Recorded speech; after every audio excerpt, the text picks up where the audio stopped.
My dad wants me to donate a kidney to his mistress. He says it's the least I can do after ruining his marriage by telling my mother about the affair. I, 25F, need to get this out before I lose my mind. I don't even care if I sound dramatic anymore. My father is asking, no demanding, that I donate one of my kidneys to his mistress. Why? Because, according to him, I ruined his marriage, and this is the least I could do to make it up to him. Let me start with the moment that everything broke. It happened 2 years ago. I was home visiting my parents for the week. My mom had asked me to pick up a few things from the grocery store, nothing fancy, just almond milk, pasta, and her favorite chamomile tea. It was supposed to be a chill Saturday afternoon. The store wasn't far, only a couple of blocks, so I figured a walk would be nice. On my way back I decided to take the scenic route. There's this little street that curves around the lake near our neighborhood. The scene is so pretty. That's where I saw them. My father and some woman, maybe late 30s, long brown hair, wearing large sunglasses and red lipstick, sitting together at a sidewalk cafe. She was laughing at something and gently touching his hand. My dad was smiling, leaning close, brushing her hair back like he was in some rom-com. I froze in my tracks like some cliché in a Lifetime movie. The grocery bag slipped from my arm and a carton of almond milk cracked against the sidewalk. I bent down to grab it and peeked again, just to be sure. There was no doubt in my mind. It was him. At that moment he kissed her. Not on the cheek. Not a peck. A real thorough kiss. Slow, like he meant it. I felt like my body disconnect from itself. My skin went cold. My fingers trembled as I dug my phone from my coat pocket. I took a photo through a gap in the bushes. I didn't even think. I moved on instinct. All that ran through my head was that I needed proof. I snapped a few photos and hurried away before I was spotted. When I got back home, I got into my car and sat in the driveway for almost an hour, staring at my parents' house. I couldn't bring myself to go inside. Suddenly, I remembered the groceries and with a muttered curse, I took a deep breath and reluctantly went inside. My mom was waiting, a worried look on her face. She asked me what took me so long. I opened my mouth to tell her, but I stopped myself. This was a big deal. In the end, I chickened out. My revelation had the potential to cause serious damage. I needed to think this through. Instead, I just said, I ran into some friends and lost track of time, sorry Mom. I handed her the bags and headed to my room without another word. 3 days went by, and my visit was coming to an end. I puttered around acting normal, helping Mom with her crafts and cooking but avoiding my father like the plague. Every time he came into a room I was in, wearing that same charming smile he always wore, I got physically ill. By the last day of my visit I decided to tell my mom what I saw. We were alone in the kitchen. She was humming, making tea. I sat down at the island, my hands shaking. She noticed, of course. She always notices when I'm upset about something. Mom, you okay, sweetheart? Me, not really. There's something I saw. I didn't know how to say it.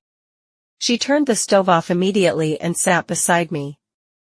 Her face was calm, but her eyes were sharp. Waiting.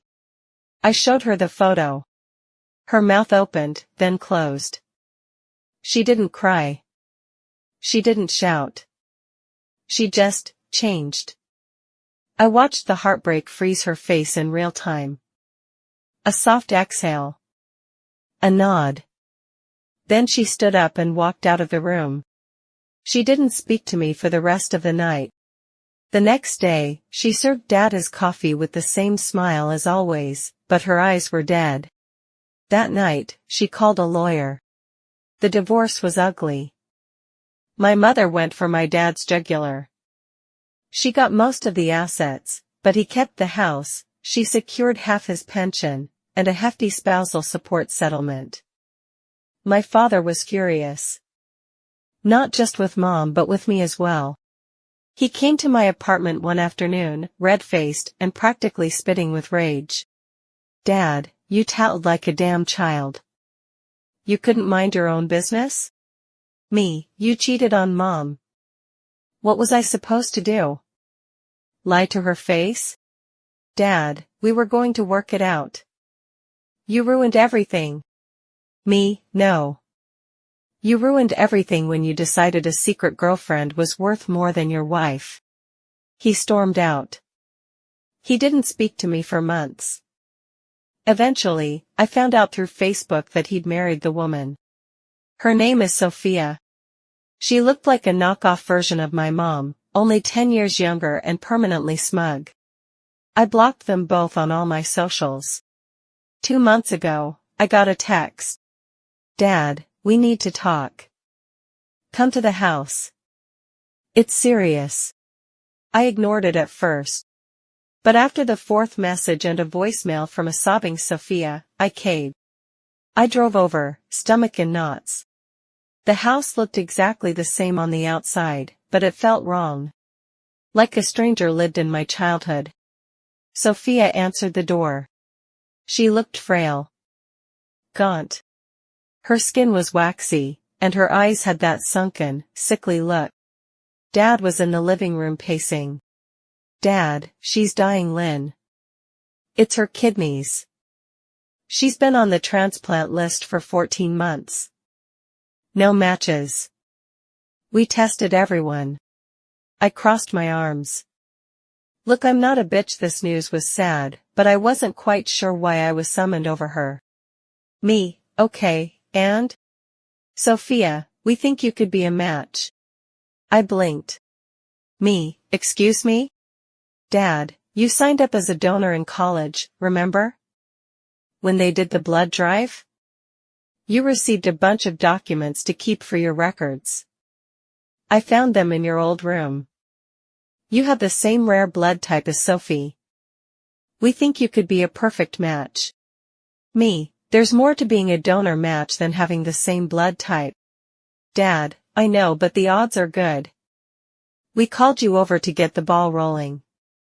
We need to get your schedule so we can coordinate the physical and image tests you need to do to confirm viability. This is life or death, Lynn."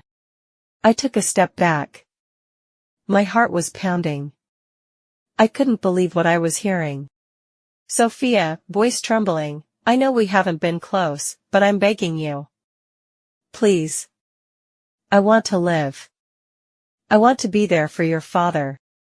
Then he said something that really angered me. "Dad, after everything you've done to this family, this is the least you can do to make it right." I was stunned. My mouth actually dropped open. Me, what I've done? I'm sorry, was I the one cheating? Dad, you told your mother. You blew up our family. If you'd kept your mouth shut, me, Mom would still be living the lie. Do you hear yourself? Dad, don't let your resentment kill someone. Do you really want that on your conscience? This was effing insane. I turned and walked out without another word, slamming the door behind me. A week later, the real foolishness began. My Aunt Lula called. Then my cousin Sarah. Then Grandma June, who cried so hard I had to hold the phone away. Each of them said the same things. You're being petty. It's just a kidney. You'll still have another one. Don't you care that she's going to die? She's your stepmother now. This is family. Family? She's the woman who helped break my mother's heart, and I'm supposed to risk surgery to save her? My mom, bless her, was quiet when I told her. She sat in her armchair, knitting like always. Mom, he asked you to what?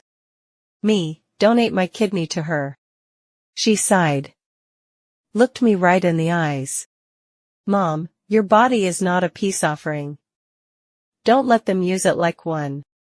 I could still see the pain. The way her lips twitched when I mentioned his name. The haunted, empty stare she got whenever she saw a couple on TV holding hands. She wasn't over his betrayal. I hated what they did to her. She was right about my predicament though. This wasn't a simple favor, like letting Sophia borrow $20. She needed a whole organ. And the sheer audacity to act like I owed them really ticked me off. Last week, the kidney drama reached another level. My dad showed up at my office. He barged into the lobby, yelling my name. Security had to intercept him. But not before half my coworkers heard him screaming. My daughter's letting someone die. She's got no heart. She's killing my wife. My boss pulled me aside afterward and gently asked if everything was okay at home. I couldn't even answer. I just nodded, cheeks burning with humiliation. I spent my lunch break in the restroom, sobbing, wondering how we got here. And now for the present day. I'm sleepless, guilt-ridden, spiraling. Part of me wonders if I'm truly cold. What if Sophia dies and I could have prevented it? What if Dad is right, that I'm letting anger guide me? But another part of me remembers that little girl who used to sit at the window, waiting for her father to come home. Who thought he was a hero? Who watched that image shatter with one kiss? I remember my mother crying into my shoulder, whispering that she felt worthless. I remember the silence that followed. The way Dad's face twisted with blame, never remorse. So Reddit, tell me. AITA for saying no? The thought of major surgery scares me. I have a few health conditions that make any surgery risky. On the other hand, I could potentially save a life. But truthfully, I don't want to save her. And I'm terrified that means I'm a monster. Update. Things have escalated in a way I didn't see coming. Thank you to everyone who supported me in my original post. Your words honestly kept me grounded when everything hit the fan again. So here's what's happened since I told my father no. Sophia was hospitalized. About 2 weeks after my last post, I got a call at 3:12 in the morning. I didn't recognize the number and almost didn't answer. But something in me said to pick it up. It was my father. He sounded panicked, his voice hoarse and breathless. Dad, it's Sophia. She collapsed. Renal failure. We're at St. Mary's. They say it's critical. She might not make it. I sat up in bed, stunned. My heart was thudding. I didn't know what to say. Dad, please. Just come. If there's any part of you that cares. And then he hung up. I sat there in the dark for a long time. Just staring at the phone, wondering what he thought I could do at that hour. I didn't sleep again that night. I laid awake, mind racing, praying Sophia would be okay. The following day I didn't go to the hospital right away. But I did end up there by noon, not for Sophia, but to talk to my father. I found him in the hallway outside the ICU, his face pale and puffy, eyes red. He looked older. Smaller. Like someone had deflated him. Dad, she's on dialysis now. They don't know if she'll make it through the week without a donor. I crossed my arms. I felt cold, like my emotions had shut down, but this had to end. No more hope. I will not change my decision, no more guilt tripping, no more theatrics. I had made up my mind and he needed to accept it. Me, and you still want me to fix this for you? He nodded. Dad, she's my wife. The woman I love. And she's dying. Me, the woman you cheated with. The one you blew up your marriage for. You don't get to demand my body because you think I still have some obedient familial ties with you, because I don't. I hope Sophia gets better. I really do. I don't wish her dead, but I have no inkling to help her. I won't get tested and she won't get my kidney. End of story. He broke then. He dropped into one of the vinyl chairs like his knees gave out. Dad, you used to love me. When did you start hating me? I looked at him. Really looked. Me, when you let your guilt over the affair curdle into blaming me for the divorce. When I realized you'd rather protect your new life than protect me. Have you even considered how dangerous this surgery could be for me with my heart condition? He didn't say anything. Just sat there, staring at the linoleum like it had answers. I turned and walked away. I thought that would be the end of it, but no, it got much worse. 3 days later, Sophia's sister, a woman I don't even know, posted a photo of Sophia in the hospital, pale, with tubes and wires everywhere. Along with the picture was a long caption about selfish family members who won't step up to save a life. She tagged me in it. It went viral in our small town. I started getting dozens of messages. Some from people I barely knew. A girl I haven't spoken to in years DM'd me, saying, "It's disgusting how you're playing God with someone's life." The stress and harassment wore me down. Until one day, I broke down crying at work and my boss sent me home early. Later that night, I called my mom. I hadn't told her about the Facebook post or the hospital visit. I hadn't wanted to drag her through more of this, but I couldn't hold it in anymore. I feel like I'm drowning, Mom. Everyone's calling me heartless. She came over within 30 minutes with soup, blankets, and a look on her face like someone was about to die. Mom, let them talk. Let them scream. You know your truth. But what if she dies? Mom, then she dies. And it's not your fault. Her illness is not your punishment. His affair is not your burden. You are not an organ vending machine for people who betrayed you. She sat with me the whole night. We didn't even talk much after that. She just held my hand while we watched old rom-coms in silence. I didn't realize how much I needed that. The next twist? My dad called me a few days ago and said they'd spoken to a lawyer. Dad, you signed up to be an organ donor. There has to be a way to force this. I laughed. Actually laughed out loud. For the first time in weeks. Yeah, he had officially reached delusional status. That's not how this works, Dad. Living donations are voluntary. You can't sue me for my kidney. He didn't like that answer and hung up on me. 2 nights ago, I got a knock at my door. It was Sophia. I didn't even know she was out of the hospital. She looked like a ghost. Her skin was dull, eyes sunken, and she was wrapped in a sweater far too big for her frame. Sophia, I wanted to ask you myself. Woman to woman. I stood there, arms crossed, blocking the doorway. You've already asked. My answer hasn't changed. She started crying. Whispered something about how she understood, how she was sorry for everything. Sophia, but I'm scared. I don't want to die. I looked at her, feeling this awful mix of pity and resolve. Sophia, I'm sorry, but I just don't feel comfortable giving you my kidney. Please respect my decision. I closed the door on her, crying.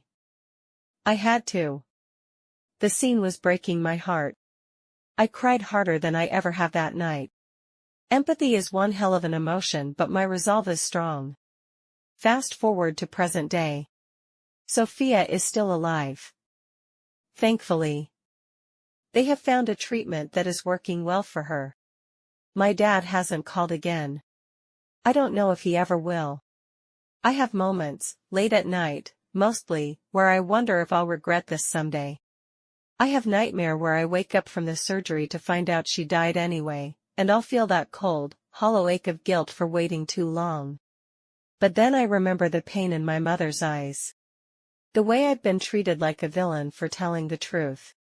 The way they tried to guilt, shame, and weaponize my body as penance for his sins. No. I won't feel guilty. I chose me. Period. And here is where I end my story. Thanks for listening, Reddit.